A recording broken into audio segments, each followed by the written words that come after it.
irmãos?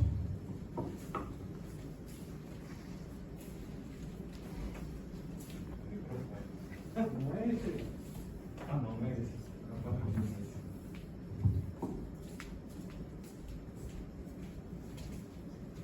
Boa noite, irmão. Boa noite, irmãos. Se tiver acesso. Aí depois. Se tiver aceso? Botar Alô? Tá bom assim? Muito alto? Amém. Tá bom? Boa noite, irmão. Que bom estar aqui na casa do Senhor. Amém. Amém. Eu queria que vocês abrissem a Bíblia de vocês no livro de João, capítulo 9, versículo 1. João, capítulo 9, versículo 1.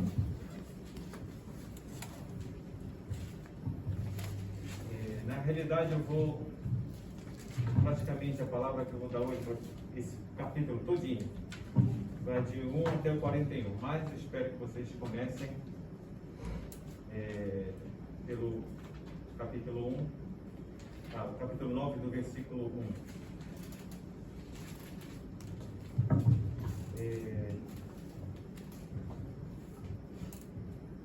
O tema hoje da minha palavra vai ser visão para o cego. Visão para o cego, né? E aqui nós vemos no capítulo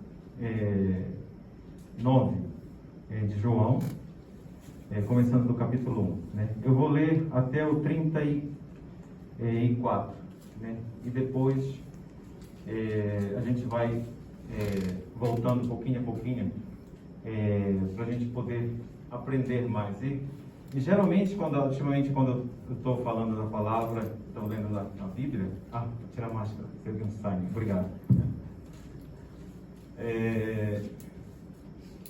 Eu coloco o capítulo quase todo. Por quê? Eu não sei se vocês já essa semana têm tempo para ler a Bíblia ou se não tem, né? Pelo menos hoje, quando nós estamos aqui reunidos em nome do Senhor, que a gente possa ler, né? Amém. Amém? Então vamos começando. A cura de um cego de nascença, é o título desse capítulo 9, a cura de um cego de nascença. E passando Jesus, viu um homem cego de nascença, e seus discípulos lhe perguntaram, dizendo: Rabi, quem pecou, este ou seus pais, para que nascesse cego? Jesus respondeu: nem ele pecou, nem seus pais, mas foi assim para que se manifestem nele as obras de Deus. Convém que eu faça as obras daquele que me enviou, enquanto é dia. A noite vem, quando ninguém pode trabalhar. Enquanto estou no mundo, sou a luz do mundo. Tendo dito isso, cuspiu na terra e com saliva fez lodo e untou com os lodos os olhos do cego. E disse-lhe: vai, lava-te no tanque de Siloé.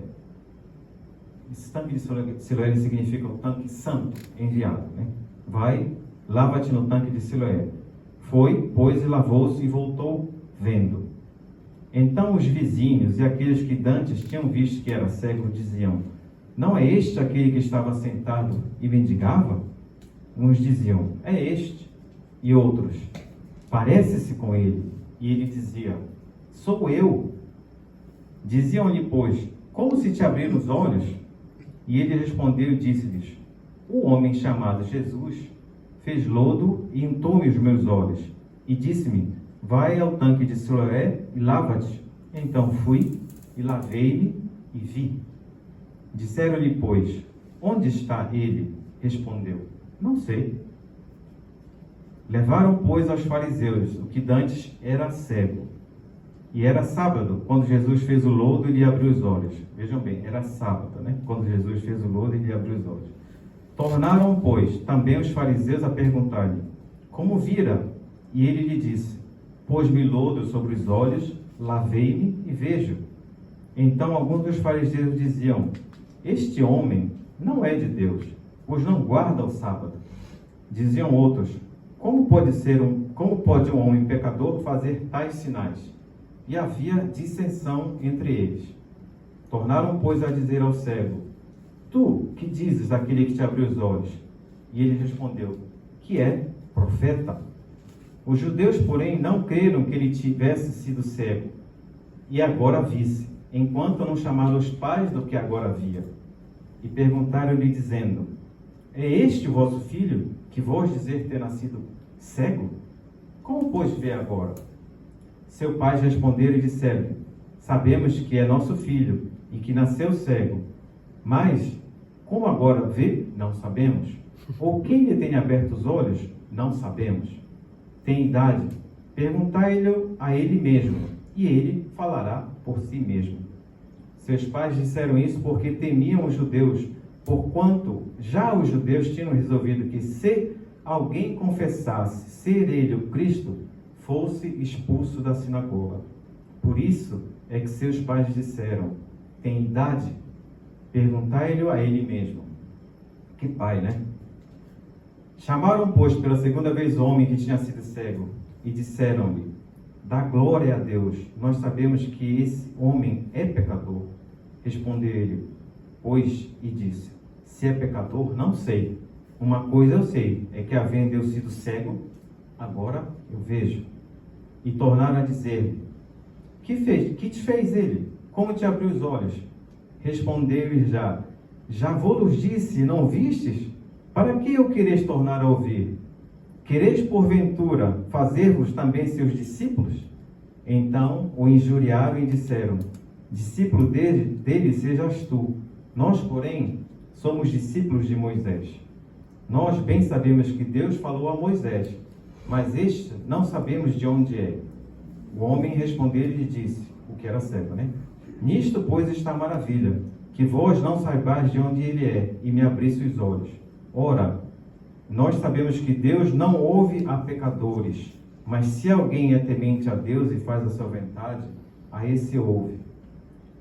E o versículo 32. Desde o princípio do mundo, nunca se ouviu que alguém abrisse os olhos a um cego de nascença. E se esse não fosse de Deus, nada poderia fazer. Responderam e disseram: Tu és nascido todo em pecados e nos ensina a nós. E expulsaram. É um capítulo de 1 a 41, eu li agora de 1 até o 34. Né? Nós vemos vários casos na Bíblia de pessoas sendo curadas de cegueira. Né? E uma das que eu me lembro bastante aqui, acho que já faz uns 2 anos, as criancinhas fizeram um teatrinho. Na época era o Guilherme, era a Vitoriazinha e a Yasminzinha, falando do cego Bartimeu. Alguém já ouviu falar do cego Bartimeu? Já? Amém? Bem? O cego Bartimeu, ele... A Vitória não estava aí. Ah, Vitória? Não? Não são 2? As outras crianças. Ah, sim, desculpa. Não sei porque a Vitóriazinha entrou na minha cabeça. Sim. Mas, o cego Bartimeu, né? E, só que agora, esse caso que nós estamos lendo agora, ele detalhadamente, ele fala que é um cego nascido cego. Ele já nasceu cego, porque tem muita gente que consegue ver e depois fica cego, por algum motivo. Vamos dizer, doenças, né? Ou acidentes, né? Mas esse é o primeiro caso que nós vemos de uma pessoa ser curada de nascença. E nós vemos também, né? Por exemplo, em Mateus 29, 34, ele fala do cego do Bartimeu, e também ele fala de cegos e coxos que foram curados por Jesus, né?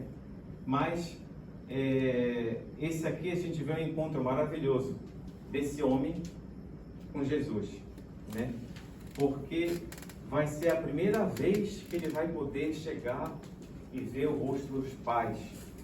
Ele vai poder ver o sol nascer, ele vai poder ver a luz, ele vai poder ver, vamos dizer assim, o galo quando cantava. Que negócio é esse que ele está cantando? Ele vai poder olhar, né?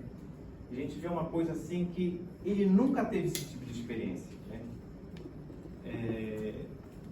Imaginem vocês, né? Uma pessoa que já deveria ter mais de 20 anos de idade, só recebendo informações pelo ouvido, né?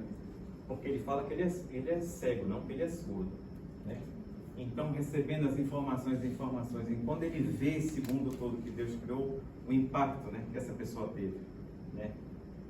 E a gente fala, e depois a gente vai entrando mais aprofundadamente no versículo, a gente ainda não leu, versículo 39, continuando João, no versículo 39. E disse-lhe Jesus: eu vim a este mundo para juízo, a fim de que os que não vejam, e os que vejam sejam cegos. Depois eu vou entrar em mais detalhes sobre isso, né? E esse encontro que a gente está tendo aqui, nós vemos no capítulo 7 de João, Jesus ele vinha para a festa dos tabernáculos. Eram 3 festas grandes que tinham ao ano. No capítulo 7, essa festa dos tabernáculos, então Jesus vinha, né, pregava na sinagoga, ou no templo, né, e depois ele voltava para o Monte das Oliveiras, passava a noite lá com os discípulos dele, né. Aí passava a noite, chegava no outro dia, voltava de novo para pregar. Nessa caminhada dele, ele encontrou, né, esse cego, né. E aí os cegos, os discípulos de Jesus perguntaram para Jesus, né? Leiam no versículo 2 de vocês. O versículo 2, o que está dizendo? Né? E os seus discípulos lhe perguntaram, dizendo: Rabi, quem pecou, este ou seus pais, para que nascesse cego? Né? Por quê? Era uma pergunta típica dos judeus. Eles acreditavam que se a pessoa tivesse uma doença ou algum problema, é porque essa pessoa tinha pecado ou os pais haviam pecado. Então eles chamavam isso, depois eles começaram a chamar isso de a lei ou o princípio da retribuição, né? É que se você estivesse passando por algum sofrimento, ou qualquer infortúnio, qualquer punição, eles pensavam que era Deus, era somente isso, a ideia dos judeus, né? Que era somente isso que estava acontecendo, né? Ou você, ou seus pais, ou seus ancestrais, né? Aí, lembrem vocês, né? Vocês já viram uma pessoa que padeceu tanto, além de Jesus, que padeceu tanto na Bíblia? Tem alguma pessoa que vocês se lembrem? Que perdeu quase tudo. Se lembram de Jó? Jó. Né? Jó, né? E até os amigos do Jó, naquela época, já foi os 500 anos de Jesus vindo, antes, né? E os amigos de Jó diziam que Jó tinha pecado, por isso que ele estava padecendo, por isso que ele estava penando, né? Então, não precisa vocês irem lá, no Jó capítulo 4, versículo 8, o Elifaz, é um dos 3 amigos que foram, entre aspas, consolar o Jó, né? Eles foram mais para afundar o Jó de ver, né? Mas ele fala assim: segundo eu tenho visto, os que lavram a iniquidade e semeiam mal, cegam isso mesmo. Né? Quer dizer, quem planta, colhe, né? Que ele estava querendo falar, né? Mas só tem um detalhe, que Jó, ele não tinha feito coisa ruim. Quer dizer, todo mundo peca, não tem um que não peca neste mundo, né?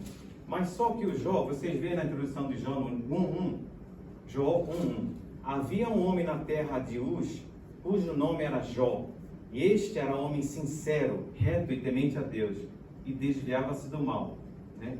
Agora, né, nós sabemos que com a permissão de Deus, Satanás pôde tocar no Jó, né? Agora a gente sabe, mas na época a gente não sabia. Então, então você pecou, por isso que você está pagando, por isso que você está pagando, né? Mas no final do livro de Jó, a gente vê quanto é que ele foi abençoado. A fidelidade do Senhor, quanto não deu para ele? Em dobro, tudo que ele tinha perdido. Amém? Né? Mas também, né, tem essa parte que não é só isso, né? Não foi eu que pequei, não foi meu pai, nem... Mas tem um aviso na Bíblia também, né? Ela nos avisa em Gálatas, capítulo 6, 7. Gálatas, capítulo 6, 7. O principal hoje é o João, mas se vocês puderem, se alguém quiser anotar aí, pode ir anotando, né? Gálatas 6, 7, ele fala assim: não erreis, Deus não se deixa escarnecer, porque tudo que o homem semear, isso também ceifará. Já é Paulo falando, né? E em Provérbios 13, 15, o bom entendimento dá graça, mas o caminho dos prevaricadores é áspero, né? Então, o que eu quero dizer aqui, que há motivos para a gente estar sofrendo. Não é só porque está em pecado, né? Mas também porque a gente faz escolhas erradas, né? Às vezes, principalmente quando a gente não conhece Jesus, quando a gente não conhece Deus. E eu estou no meio delas. Faz tanta coisa errada e depois, Jesus deu um jeito. Não é assim. Tem que voltar para o zero. Até o pastor uma vez estava pregando aqui, né? Quando a gente está num processo, se errar aqui, volta tudo, começa tudo de novo de lá, né? Então, quando a gente vai tomar uma decisão, quando a gente vai fazer alguma coisa, não é chegar, tá feito agora, desse seu jeito. Não é assim também. Tem que ser a vontade de Deus, mas a gente tem que pedir antes. Amém? Né? Amém. E por isso, né, que nós enfrentamos dificuldades, nós enfrentamos problemas, né? E outra coisa também é que nós estamos num mundo caído. Por que nós estamos num mundo caído? Né? Porque Satanás é o príncipe deste mundo, infelizmente. Mas Deus vai reverter esse negócio, né? Então, por que a gente vê tanto sofrimento, tanta coisa? Porque a gente está num mundo caído.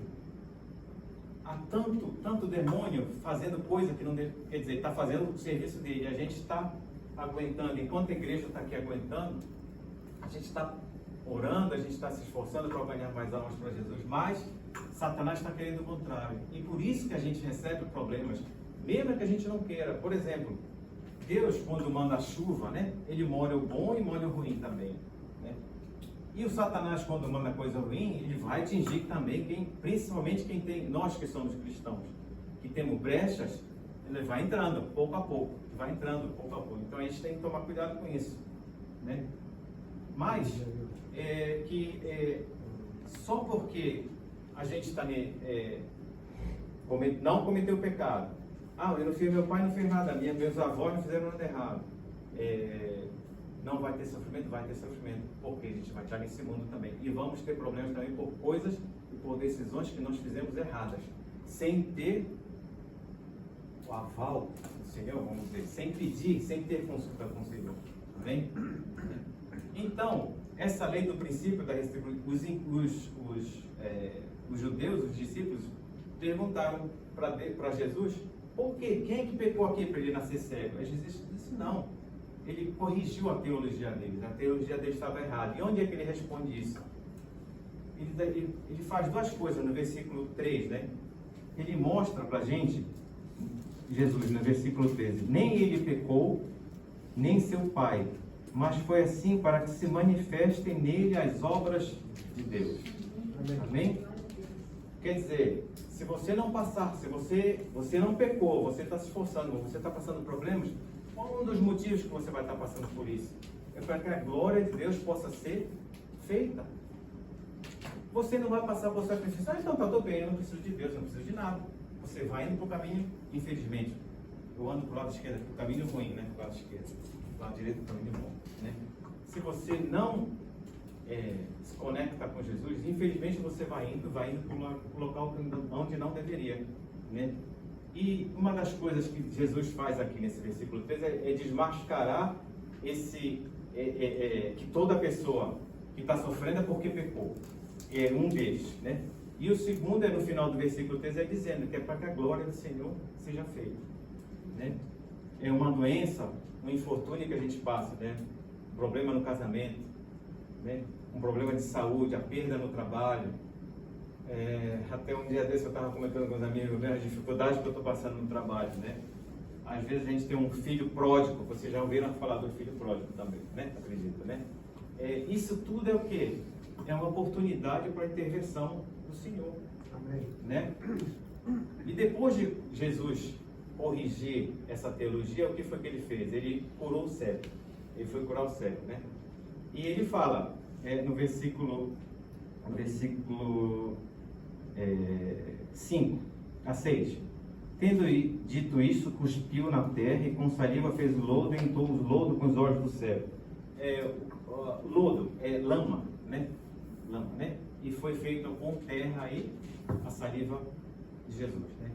Nós temos outros exemplos. Me lembro que o pastor Célia falou também que uma vez o versículo, eu não me lembro deles, que Jesus cuspiu nos olhos, né?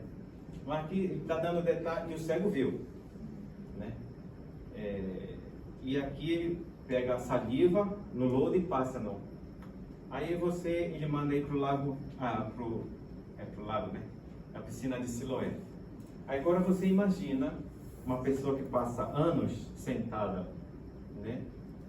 Mendigando, pedindo dinheiro, porque era a única maneira que eles tinham para se sobreviver. Ele bota aquelas lamas aqui assim, né? Aí, pessoal, isso não está na Bíblia.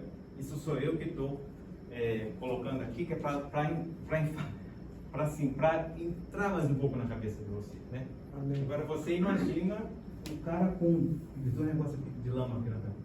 Será que ele foi algum spa, algum hot spa para fazer né? E ele vai andar o quê? Eram mais ou menos 400 metros desse templo até essa piscina de Siloé. Ele vai andando com aquilo, o pessoal vai olhando, o que esse cara está fazendo aqui? Que moda é essa agora, né?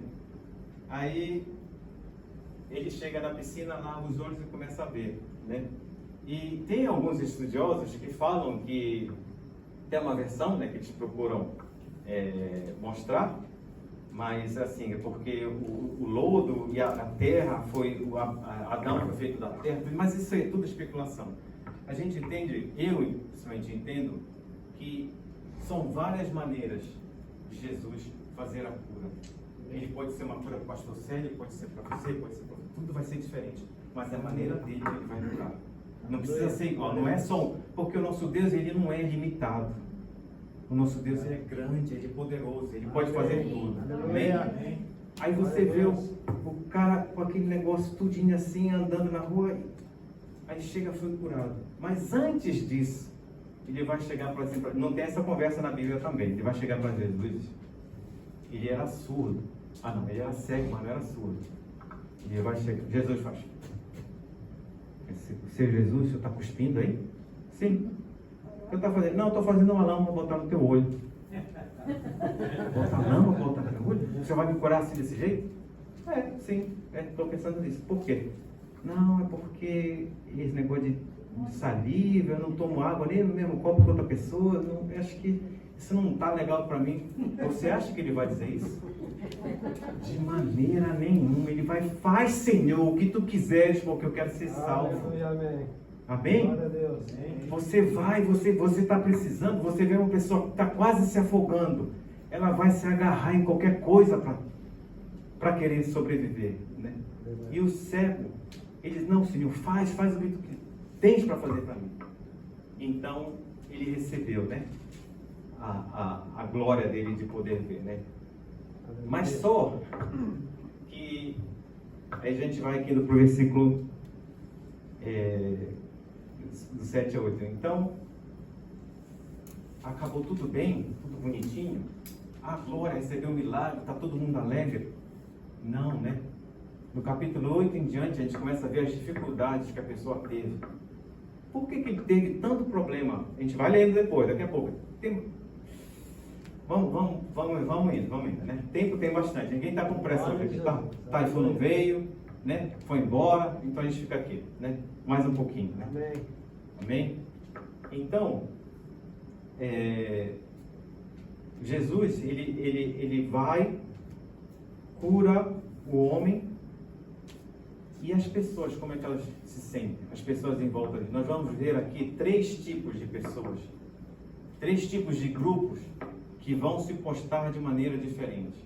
Nós temos os vizinhos dele, nós temos os pais dele, ou parentes, ou alguma coisa, e nós temos quem? Os fariseus, ou seja, os religiosos políticos da época, né?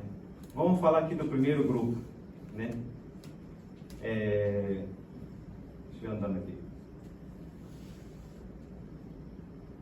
Sim. Os vizinhos, a começar, a gente vê aqui, os vizinhos não reconheceram ele. Por quê? A gente vê aqui no versículo 8. Não é este aquele que estava sentado e mendigava? No versículo 8 está falando assim, é aquele que ficava sentadinho ali mendigando? É ele.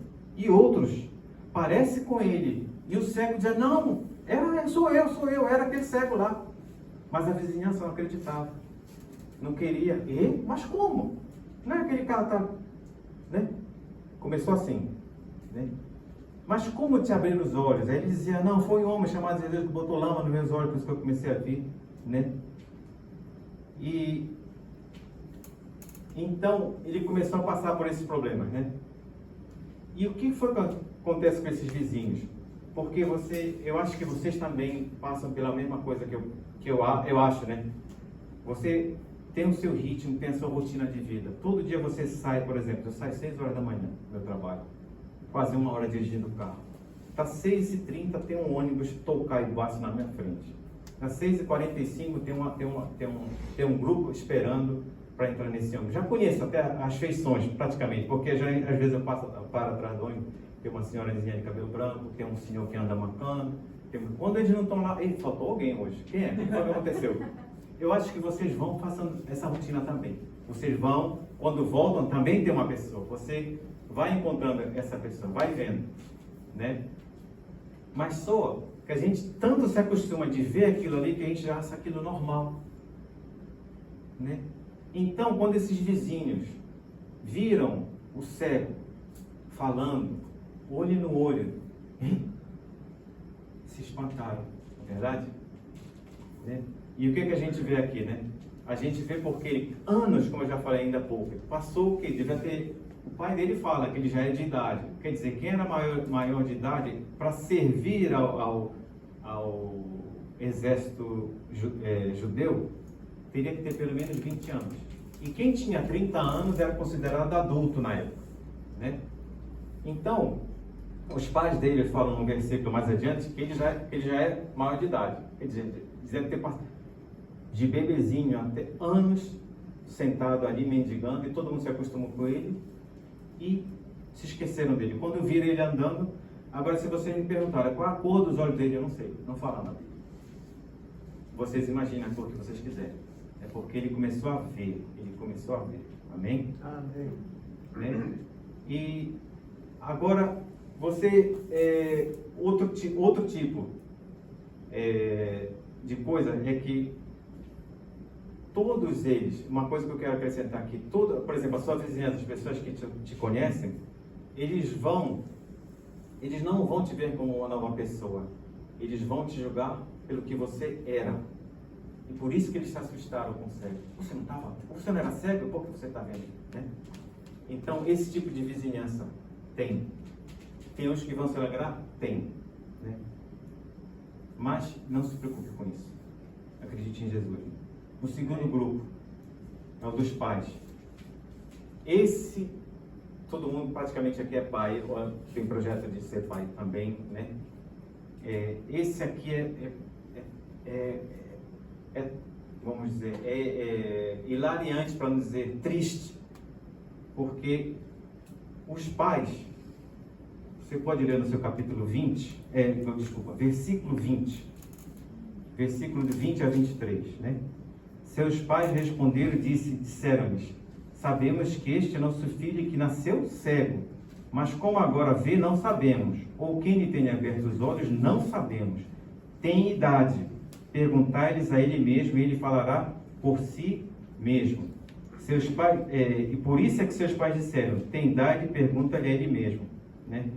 Porque se eles confessassem que Jesus tinha aberto os olhos deles, eles também iam ser excomungados.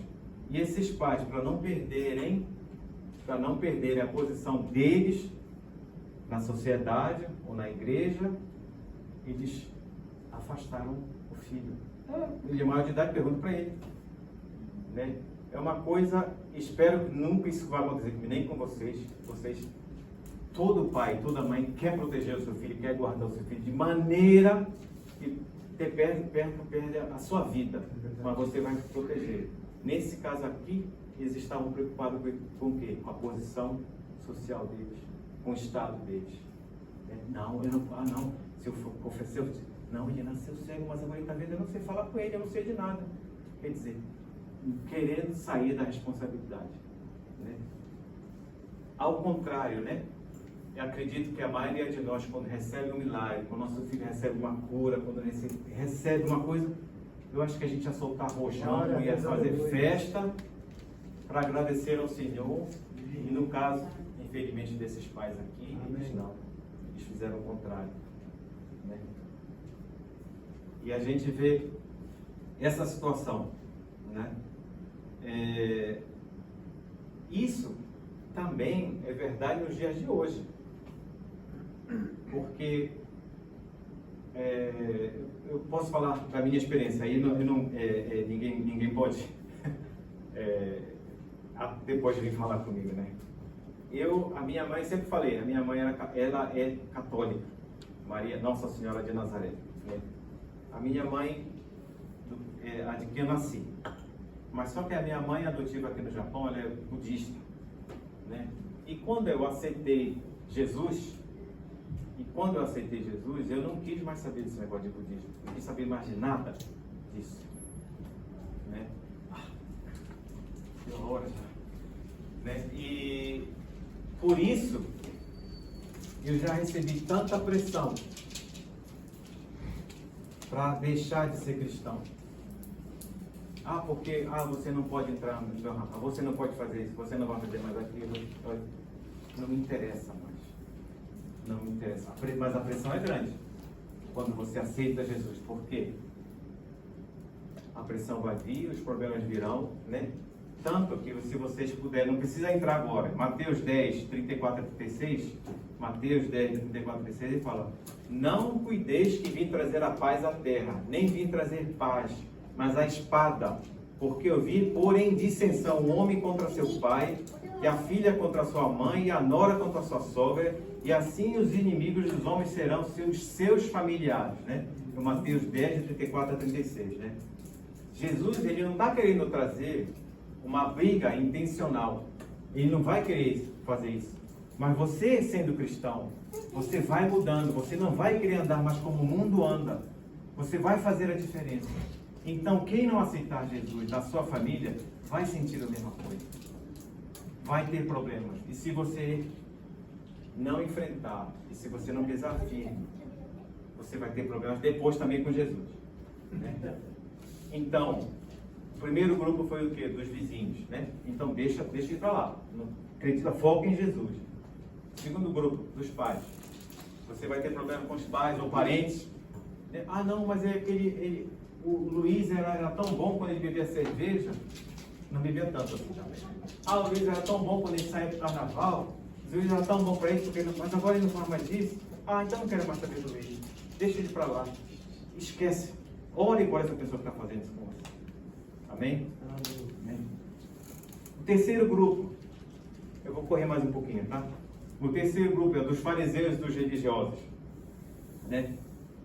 O que ele fala nesse grupo? Que nem todos irão acreditar que Jesus salva. Nem todos irão acreditar que Jesus salva. Vocês podem ler no versículo 24. É do João, né? Versículo 24. Chamaram, pois, pela segunda vez o homem que tinha sido cego e disseram-lhe: dá glória a Deus, nós sabemos que esse homem é pecador. Respondeu ele, pois, e disse: ser pecador não sei. Uma coisa sei, que havendo eu sido cego, agora vejo. Né? E vai adiantando, respondeu: já vos disse, não ouviste. Para o que quereis tornar a ouvir? Quereis porventura vós fazer discípulos dele também, né? Então, o cego enfrentando, o ex-cego enfrentando agora os fariseus, né? E a gente vê aqui a luta, porque eles não acreditavam que Jesus era Salvador. E mais um problema: qual foi o dia que ele fez a cura? Sábado. Então, esse então é que é pecador, esse não pode. Aí não, se ele é pecador não, mas se ele é pecador, ou se ele não é, eu não sei. Mas que ele fez a cura, ele fez. Amém. E quem faz a cura, se não é de Deus, ninguém consegue fazer. E ele enfrentando os fariseus, os políticos religiosos da época. Amém?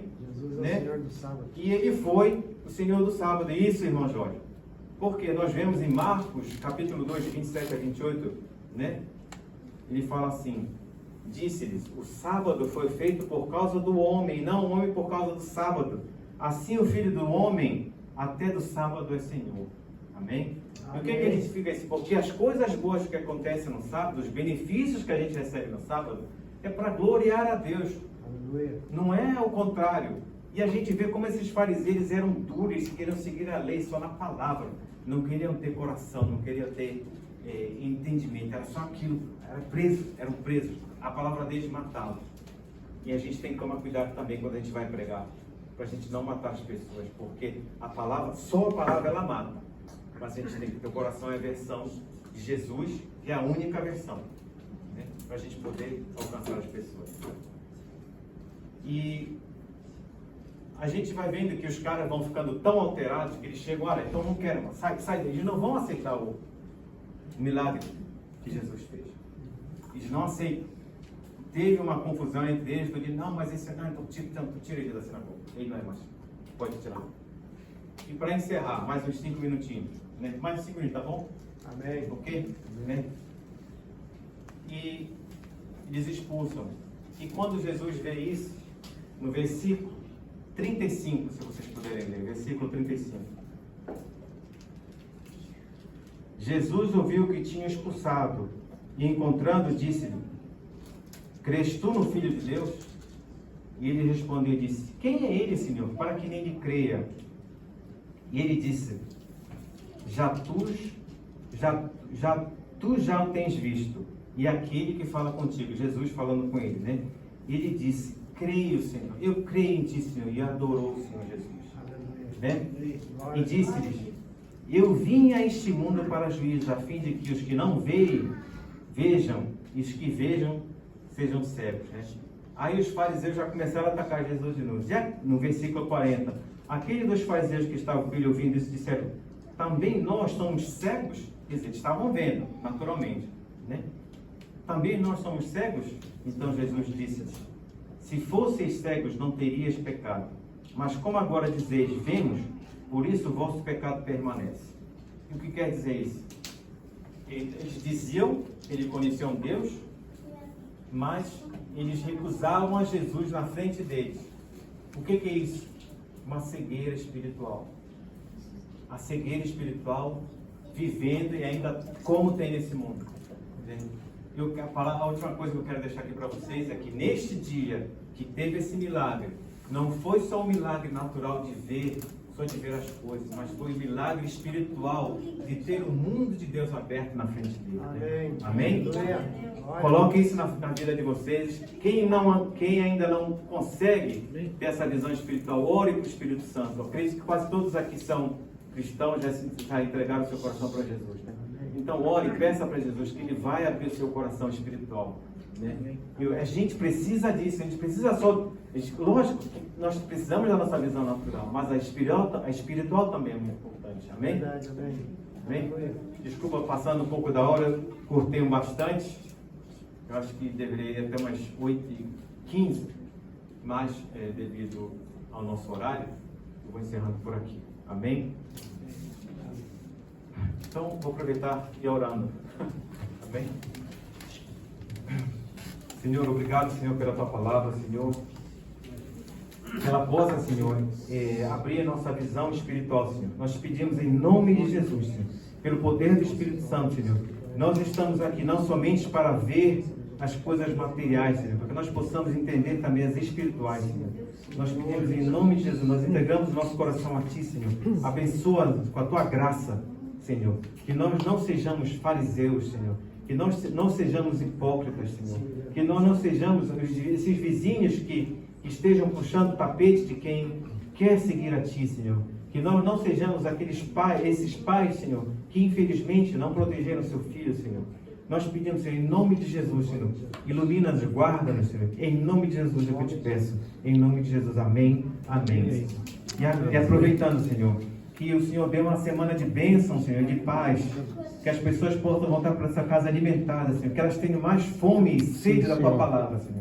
Eu li praticamente um capítulo 9 inteirinho, Senhor. Que eles tenham vontade de ler, Senhor, um capítulo, 2, 3 ou quantos forem necessários, Senhor. Cada um com a sua vontade, cada um com a sua necessidade, Senhor. Sim. O Senhor sabe a necessidade de cada um, Senhor.